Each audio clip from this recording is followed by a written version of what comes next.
안녕하세요. 문학, 인문학 리뷰 방송 리액추 진행을 맡은 배상민입니다. 오늘도 같이 리액추를 꾸려갈 멤버들을 소개시켜 드리도록 하겠습니다. 먼저 문학평론가 박인성 선생님, 안녕하세요. 그다음에 사회비평가 박권일 선생님, 안녕하세요. 마지막으로 문학평론가 심진경 선생님. 안녕하세요. 네, 이번 리뷰는 요한 하리의 도둑맞은 집중력입니다. 이 책은 우리에게 집중력을 훔쳐가는 것들에 대하여 논증적이면서도 동시에 에세이처럼 쉽게 풀어가고 있습니다. 그럼 도둑맞은 집중력에 대한 본격적인 리뷰를 시작하도록 하겠습니다. 네, 먼저 20자평 시작하겠습니다. 박권 선생님. 제 20자평은 우리가 집중력을 되찾으면 세상이 변할까입니다.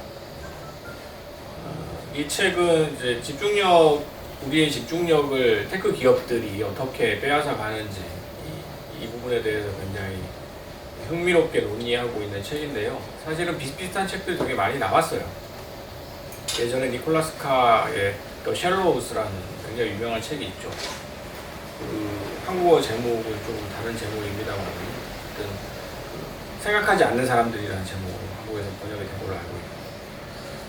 여러 이제 비슷한 책들이 많이 나오는데 어쨌든 페이스북이나 뭐 트위터나 이런 소셜 미디어, 스마트폰 이런 것들이 우리 집중력을 가져간다라는 이야기들은 별로 새로운 얘기는 아닌데 이 도둑맞은 집중력에서는 뭐 나름대로 요한 하리 개인의 어떤 체험들을 잘 버무려서 좀 더 쉽고 설득력 있게 얘기를 하고 있습니다.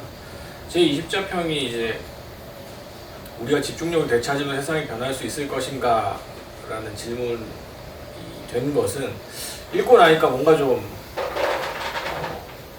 허무하다? 그런 생각이 듭니다. 흠모하다? 허무하다. 내가 흠모하다로 들리지? 집중하십시오. 아, 네. 집중력을 도둑 맞으셔가지고 도둑 맞았습니다. 청력도 도둑 맞으셔가지고 모든 걸 도둑 맞았습니다. 나이 들어서 젊음도 도둑 맞았습니다. 무슨 얘기했는지 까먹었어. 너무하다. 흠모하다. 허무한 생각이 들었는데 왜 그럴까 생각을 해보니까 사실은 이 집중력을 우리가 되찾는다고 생각을 가정을 해보면 그러면 뭔가 세상이 좋아진다는 그런 보장이 없겠더라고요. 왜냐하면 우리가 집중력이 지금보다 있었을 때, 그러니까 무슨 스마트폰도 없었고 전화만 있고 그랬을 때도 딱히 세상이 막 좋았던 것 같지 않거든요. 그래서 사실은 저는 이 집중력이라는 문제가 뭐 이렇게까지 엄청나게 중요한 문제인가 하는 생각을 다시 한번 하게 됐어요. 책을 읽고 나서. 물론 책을 쓸만한 주제이기도 하고 우리가 읽어볼 만한 주제이긴 합니다만은 지나치게 또 이걸 또 과대평가해서는 곤란하지 않은가. 예컨대 뭐 다른 문제들, 다른 여러 가지 문제들이 있는데 이 문제가 그렇게까지 또 우리의 삶의 결정적인 어떤 문제라고까지는 하기 좀 힘들 것 같다. 그런 생각이 들어서 20자평을 일단 그렇게 적어봤습니다. 네. 심진경 선생님. 저의 20자평은 저세상 집중력. 진짜 저 세상에 진짜.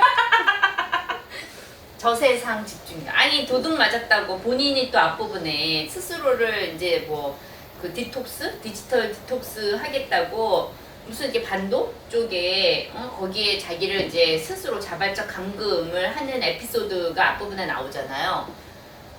근데 이제 그러면서 되게 본인이 굉장히 문제의 심각성을 느끼고 그리고 이제 그런 자기 경험 또 자기의 무슨 이웃 친구인지 어린 친구 그 아이의 사례를 보면서 이 책을 기획을 하잖아요. 그래서 아니 이렇게 집중력을 잃어버렸다고 하는데 이 정도의 책을 기획하고 무려 여기에서 250명인가? 그런 사람들을 막 만나고 다니면서 이 책을 쓴 거잖아요. 각각의 분야의 전문가들을 만나가지고. 엄청난 집중력을 보이죠. 그래서 엄청난 집중력으로 쓴 거예요, 이 책을. 그래서 내가 볼 땐 도둑맞은 집중력이지만 저자는 저세상 집중력으로 썼다. 약간의 배신감을 느낍니다. 집중력이 없어졌다고 하면서. 지금까지 들은 20자평 중에 제일 알맹이가 없는 20자평. 꼭 알맹이가 있어야 된다는 그런 강박관념을 버리세요. 껍데기만으로도 세상 살 수 있어요. 어? 20자평의 집중력을 도둑 맞은 느낌. 우리 다 도둑 맞읍시다. 알겠습니다. 강의사님. 네, 저의 20자평은 도파민 중독도 중독이다. 입니다. 최근에 이제 도파민 중독이라는 말이 그 인터넷상에서 혹은 이제 인터넷 방송하거나 뭐 이런 사람들 사이에서 이제 유행하고 있는 일종의 밈이 됐거든요. 그러니까 무슨 말이냐면은 이제 도파민이 분비될 수 있는 형태의 행위들에 너무 찌들어 있다는 거죠. 요즘에 인터넷 문화를 즐기고 있는 젊은 세대들 혹은 인터넷 문화를 거기에서 이제 유튜브, 그 사람들은 이제 주로 유튜버들이니까 유튜버들 같은 경우에도 어떻게 하면 나에게 도파민이 뿜어져 나올까? 조회수가 잘 나올까? 조회수가 잘 나오면 일단 도파민이 잘 나온다.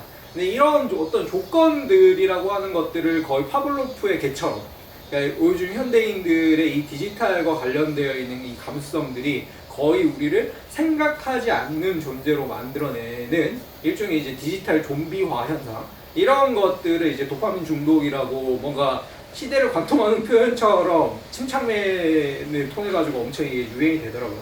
근데 이게 딱 정확하게 집중력 상실 혹은 우리가 집중력을 도둑맞고 있는 이 상황을 관통하는 표현인 거죠. 여기서도 이야기가 많이 나오지만 특히 SNS 중독이라던가 요즘에는 이제 SNS보다도 더 심각하게 많이 언급되고 있는 게 이 쇼츠를 중심으로 하는 쇼폼 콘텐츠들이죠. 그래서 모든 것들이 1분 안쪽으로, 심지어 빠르게는 30초 안으로 완결되는 형태의 콘텐츠들만을 이제 우리가 탐하고 즐기게 되는 뭐 이런 현상들의 심각성을 이 책이 정말 에세이적이지만 그래도 검증 가능한 방식으로 이야기를 잘 하고 있다라는 생각은 들어요. 그리고 중간에 굉장히 이제 이러한 문제들을 오늘날의 어떻게 보면은 다른 사회학적인 문제 현상, 정치적인 문제 현상하고 연결을 잘 지어준단 말이에요. 예를 들어서 여기서 표현되는 것들 중에 뭐 감시 자본주의라던가 뭐 이런 것들 같은 경우에는 오늘날 우리가 왜 이렇게 더 극단적인 혐오를 수행하게 되는가, 혹은 뭐 SNS를 통해서 알고리즘의 폐해 같은 것들을 어떤 방식으로 이렇게 살펴볼 수 있는가, 뭐 이런 것들을 되게 속도감 있게 잘 정리를 했기 때문에 읽는 사람 입장에서는 뭔가 아이디어를 연결하는 데에는 많은 도움이 된다. 물론 이제 이 이야기에 좀 더 심층적인 결론이라던가 주제의식이라던가 이런 거에 대해서는 이제 조금 박건혜 선생님 말씀하셨던 것처럼 이견이 있을 수는 있겠다는 생각은 들었습니다. 네, 뭐 책에 대한 감상이 각기 달라서 종합이 잘 안 되는데 제 개인적으로는 이거 보니까 그 생각이 났어요. 그 감독 이름은 갑자기 까먹었네. 그 볼링 포 콜럼바인이라는 그 다큐멘터리가 유명한 마이클 무어 감독의 유명한 다큐멘터리가 있는데 거기도 콜럼바인 고등학교에서 난 총기 난사 사건을 파고 들어가다 보니 이제 미국의 군산복합체랑 연결돼 있다는 사실을 밝혀내잖아요. 그러니까 이것도 이 책도 그런 형식인 것 같아요. 우리가 지금 잃고 있는 이 집중력을 파고 들어갔더니 세상의 모든 자본, 이게 단지 감시 자본만을 대상으로 하진 않잖아요. 식품 자본이라든가 뭐, 그러니까 우리 세상의 모든 자본과 우리의 집중력이 연결되어 있다는 데까지 나아가는 것 같다는 생각이 들더라고요. 그래서 이게 미국 사람들의 방식인 건지 아니면 이런 저자들이 가지고 있는 특징인 건지 그건 잘 모르겠어요. 근데 하여튼 요만큼 올라온 걸 가지고 이만한 그 빙산 밑에 있는 거대한 뿌리까지 밝혀내는 이 방식은 책으로서는 전 처음 접했기 때문에 독특하고 좀 재밌었다는 생각이 들어요. 다큐, 르포 이런 데서는 그래도 좀 많이 보이는 형태.